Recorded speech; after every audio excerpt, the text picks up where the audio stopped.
What is the job description of a mamasang?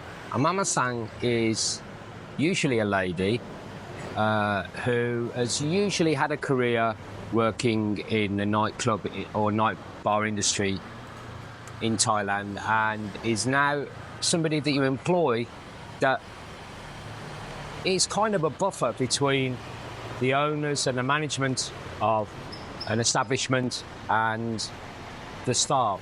So she's somebody that will organise the girls to dance on stage and will run after the girls if they're missing, and also try and sometimes match girls with customers who require somebody to sit with them. A mamasang will promise you that she will come to your bar and she will bring, I don't know, 30 girls. And in reality, when she turns up, she's usually got, I don't know, 5 or 10, and they're usually a bit ropey. And what she will do, she will hoover up all the numbers of all the girls that are working with you, and then the next bar that offers her a lot of money, she will just move to that bar and take your stock with you. Mamasangs that arrive with 10, 15, 20 girls usually depart, and they usually depart with more girls than they came with. I have worked with so many mamasang that I know in a particular bar, and I'll be walking down the streets and they'll call my name and they're working in another bar, and then 2 months later they'll call my name and they're working in another bar, and they just move from bar to bar to bar to bar and take stuff with them. That is the main reason why I don't have a mamasang in... Well, I didn't have one in the pub, and I thought I might need one here at Runner, but in reality, I haven't needed one. I haven't had to have one. I've been okay. I just do it myself. A girl will come and ask if she can work in the bar, and usually they're people that are just passing and they see a recruitment advertisement outside, or they are a friend of somebody that already works in the bar. And when they come in, the first time you see them, you kind of know whether they're going to get offered a job or not. It's not about being fat or their actual physical body weight, but sometimes the body shape is just wrong. And girls that are big know that they're big girls. Girls that are too big to apply for the job that they're trying to apply for know that they're too big. They know they're pushing it a bit. Girls that are too old that are applying for a job where their age is a concern know that. You're not telling them anything new. And it's the same in the movie industry, in, I suppose, the acting industry, on Broadway or whatever. And it's the same here in Pattaya. And to be honest, I have to tell girls that come and ask for a job as a dancer that they're too big. And I kind of break it to them by saying something like, you know, most of the dancers on the stage are smaller than you, are more petite than you, are younger than you, and so I don't think you're going to really fit in here and get the attention. But the girl hates me. She's going to hate me anyway, so she just moves on and goes.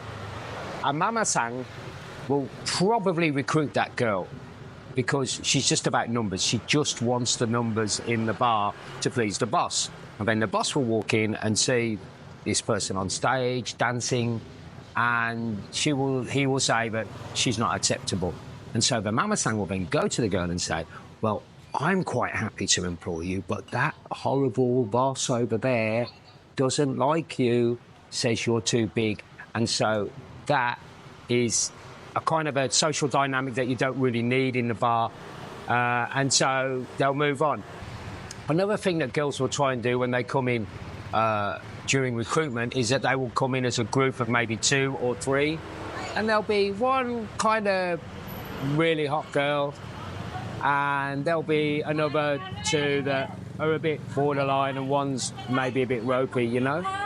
And you obviously, when you're talking to them, the person who's recruiting is concentrating on the hot girl.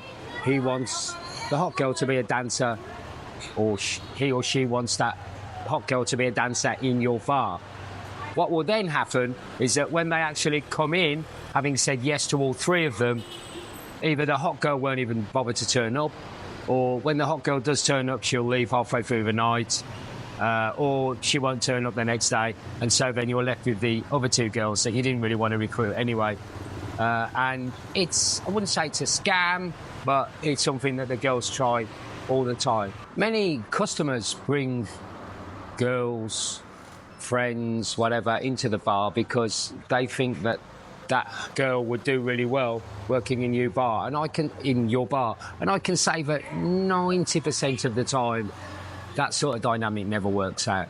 You can tell when the customer is sitting with the girl and asks to either speak to Mamasang or somebody who's recruiting girls to talk to the girl. You can tell that the girl doesn't really want to be there. She doesn't really want that job. She's only going there maybe to go with the customer and to spend some time with the customer. She's completely not interested in working in your bar. And usually, 9 times out of 10, the girl doesn't turn up. And if she does, she usually lasts one day or something. I think the girl needs to be interested herself into working in the establishment. She's got to make her own decision about that. And if other people are making it for them, 9 times out of 10, it doesn't work out. If there is a fight in your bar between two girls, people say, oh, the Mamasang will sort out a fight between two girls. And let me tell you, from experience, if there is a fight between two girls in your bar, almost 100% of the time, those two girls will end up leaving. Or certainly one of the girls will end up leaving, one of them might stay, but most of the time, I don't know whether it's because of face or what is going on, the dynamics, the social dynamics in the bar, both of those girls will leave. And so having a Mamasang there is splitting up the fight and trying to sort it out. It's a complete waste of time and money because she won't be able to do it. The girls are going to leave anyway. One of the things I like to do when I go to a bar when I was a single guy is to go in and I'll buy the Mamasang a drink. It's just a nice thing to do, and it shows everybody in that bar that you are joy-y, and you can talk to the Mamasang and get to know what the dynamics are in the bar, whatever. But what I don't like is when you're sitting with a girl and she calls in the Mamasang and says, oh, will you buy Mamasang a drink? Or the Mamasang will be there going like that and that. And it's just something you could do without, really. One of the reasons the girls do that is, another reason why I don't employ Mamasang is because they lend money to girls. They will lend money to girls, and usually 9 times out of 10, that loan will fall through. And so rather than repay the loan with the money she doesn't have, that girl will then leave your bar.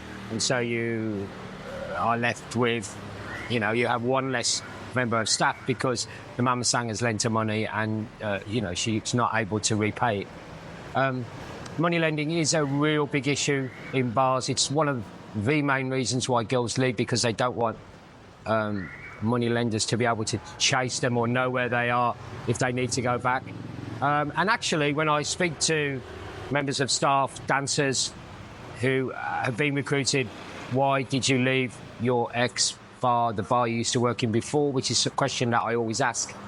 Again, many of them say that they didn't like the Mamasang. Now, they could turn around and say, well, we didn't like the owner. But the thing is, I remember something that the wife of a bar owner told me when I was working for her husband as a manager. And she said, don't talk to the girls so much. You don't need to talk to the girls. You don't need to know much about them. And I've never forgotten that. It was great advice. And I don't. If you've sat down and bought one of the dancers a drink, you probably know more about her than I do, because I don't know where she comes from, what her situation is, what she likes, how many children she has or not. I don't know any of that information. I very, very rarely talk to the girls at all, and I think it's just a style that seems to work because I don't have that many turnover of girls, dancers here in the bar. I seem to do okay. A lot of people say that the Mamasang will get whatever your message is, she will get that message across to the staff, and she will be there to try and let that member of staff know what you want from them. I think on the very rare occasions that I've had to tell staff that they're doing something wrong and they need to change, I've been able to express myself in my kind of limited time, what I need from them or what needs to happen. I don't really need a Mamasang to tell them that. I do remember a time when there was a big meeting in a bar that I used to work at, and the owner got on stage in front of all these staff and told them what was going to happen, and this is going to be going to do this and we're going to do that in English language. Then he said to the Mamasang, could you just tell them in Thai exactly what I said? And when she translated it into Thai, it was basically nothing like what the manager had said, and she was kind of almost saying, oh, don't listen to him. He you know, you don't have to do whatever he said. Just listen to me, and we'll just move forward in that way. I saw that with my own eyes, and I've never forgotten that. And that's one of the many reasons why I don't avoid Mamasang so far in the bar. I play different sort of music here at Rum Runner to other bars, and I have been in other bars when owners have tried to express to DJs what kind of music they want, and the Mamasang always will take the view of the Thai people, of the girls. She wants the girls are happy dancing to a certain type of music, and generally it's usually not what we want to sit and listen to. And so not having a Mamasang has made it easier for me to be able to open the music in the bar that I want the girls to dance to. Yes, they don't like the music, 100% they don't like the music, but it's almost like I've almost brainwashed them into dancing to it. And now they actually sing along to some of the songs, and there's not a song that I play that a good dancer cannot dance to. She might not like the song, and she might not like the music, and she might not have heard the music before, but she can dance to it. It's not like it's a slow ballad or something that has different BPMs and she can't get along to it. So all the songs here they are able to dance to. If you would like to come and listen to the great music, we are open from 3 p.m. till 11 here. It is Rum Runner on Soy Bacau. I would love to meet you here in the bar, see what a complete mess I'm making of it, or success. Be your own judge. I'm here at 3 p.m. most days. So for me, Mr. Egg, here at Rum Runner on Soy Bacau, thank you very much for listening and watching me, and I'll see you next time. Take care. Bye-bye.